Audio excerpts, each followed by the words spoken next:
আমার রান্নাঘরে সবাইকে স্বাগত।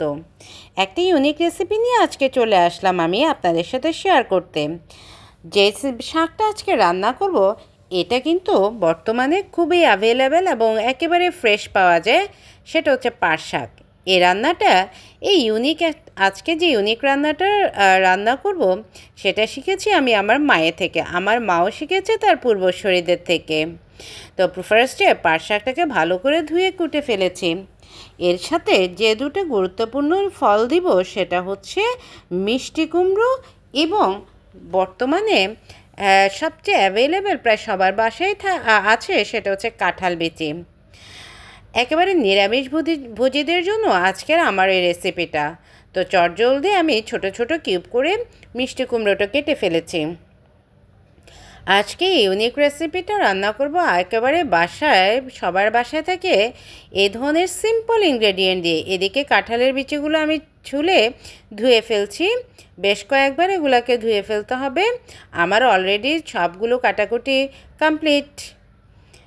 তো এবার যেটা করতে হবে, একটু গরম পানিতে এই কাঁঠাল বিচিগুলোকে একটু সিদ্ধ করে নিতে হবে। রসুন পেঁয়াজ ছাড়াও যে এত সুস্বাদু খাবার রান্না করা যায়, আর বুড়াবুড়িদের রান্না না দেখলে সেটা বা না খেয়ে দেখলে বোঝা যায় না।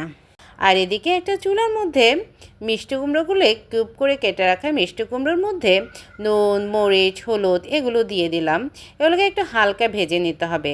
ও আচ্ছা, আমি তো বলাই হয় নাই, এই পাট শাকের কিন্তু অনেকগুলো উপকারিতা রয়েছে। এতে রয়েছে vitamin A, C, E, K, potassium, iron.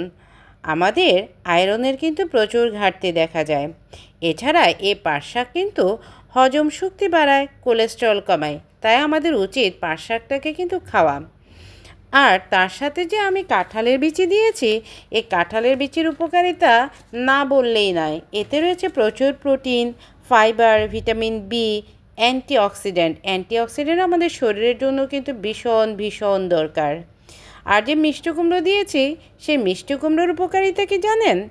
এতে রয়েছে কিন্তু vitamin A, C, fibre, potassium, তারপরে রয়েছে হজম শক্তি।